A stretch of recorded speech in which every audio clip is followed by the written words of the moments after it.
Well, my stepfather, Carmen Napo, was a maestro here in Miami-Dade County. He conducted the Miami Symphony, the Miami Ballet, and the Miami Metropolitan Orchestra. And he came into our family when I was 15, and my sister and I and all of our friends were very accomplished musicians and wanted to learn classical music. So he saw that there was no place for the young people to get together to learn the literature. So he decided to start the South Florida Youth Symphony. And I've had the privilege of being invited to the orchestra by its founder, Carmen Napo. Unfortunately, Carmen passed away younger than he should have been, unfortunately. But I had the pleasure to know him. He was a wonderful person. He was a marvelous musician and a great man, and with lots of vision. And his vision has come to fruition, as you see now. I was a conductor for about 15 years. It was a labor of love for me. I enjoyed it very, very much. The community can help develop and sustain a program like this by supporting the arts, by coming to concerts, by taking their kids to concerts.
I definitely want to wish you guys a wonderful 50th anniversary and obviously many more. And you guys have taught me so much about music. And actually, Mrs. On is the one that actually helped me transition into college from high school, because she pretty much put me in contact with so many different professors and actually started my music career as a cellist.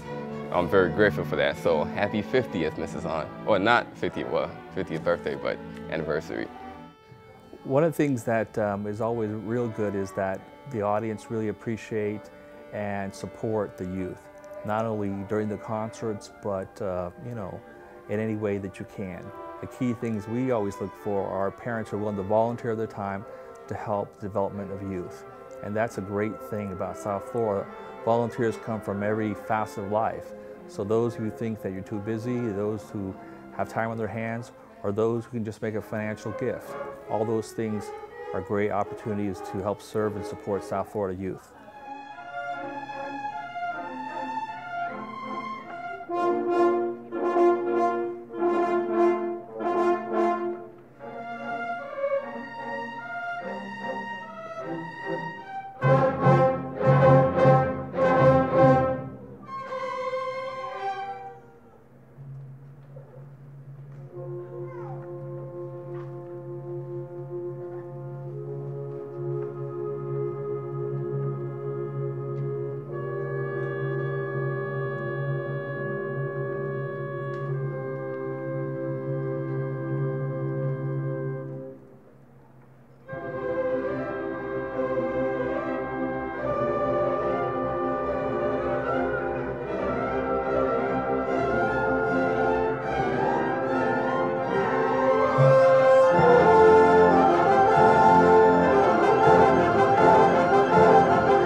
My stepfather wanted to, of course, to be for all student musicians. And so he eliminated no one. Everyone was able to become involved in the program. And 50 years ago was when, of course, the civil rights movement was just really getting active, and the black community was starting to become integrated into the school systems and things like that. And so we had black musicians in our orchestra, and some of the communities that we were in did not want to see that transition happen in the community, and so we moved to North Miami Beach and North Miami, where they were much more favorable to have the orchestra there as the universal language, so that all students and all children could become their dreams. And we're still fighting that today.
started playing when I was in high school. I was playing viola, and then I got into college, went through college, mostly played trumpet in college.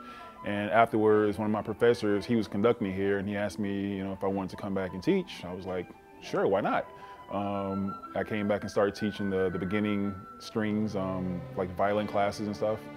From there, I started teaching the elementary orchestra once there was a position available, and that's where I currently am now.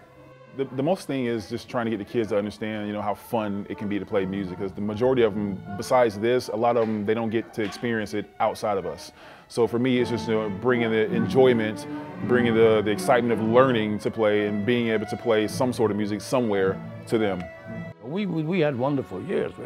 It was marvelous. The quality of the kids was playing was very good, and so the reason I'm here now is because on the 50th anniversary, Margie invited me to come back and conduct something. So I'm conducting a piece of my own that I wrote.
Well, as the part of the board members, I'm also part of the fundraising group. So importantly, to get the word out that we're teaching our young ones valuable instrumental lessons, and that fundraise for those who are less fortunate and not able to afford lessons that they would want to learn. So it's important to get the word out that we still exist, we're doing well, and that all funds from all sources is very important to help us. I joined South Florida Youth Symphony in 1990 and played until 1994. I ended up joining the group based on a local recommendation, and I'm very thankful that I did because it took me to Carnegie Hall, it took me on Bahamas cruises, and I know what an enriching experience it was for me that I decided to come back after I finished my bachelor's degree and just volunteer my services with Mrs. Hahn and the kids so I can share my information and make sure that they're getting the same experience that I had.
I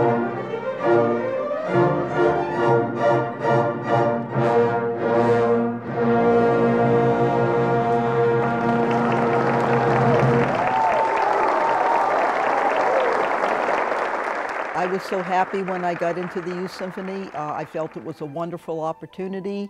I had only been playing the horn for a couple of years, and my mother couldn't afford to give me lessons, and the Youth Symphony was a wonderful outlet to teach me to read classical music.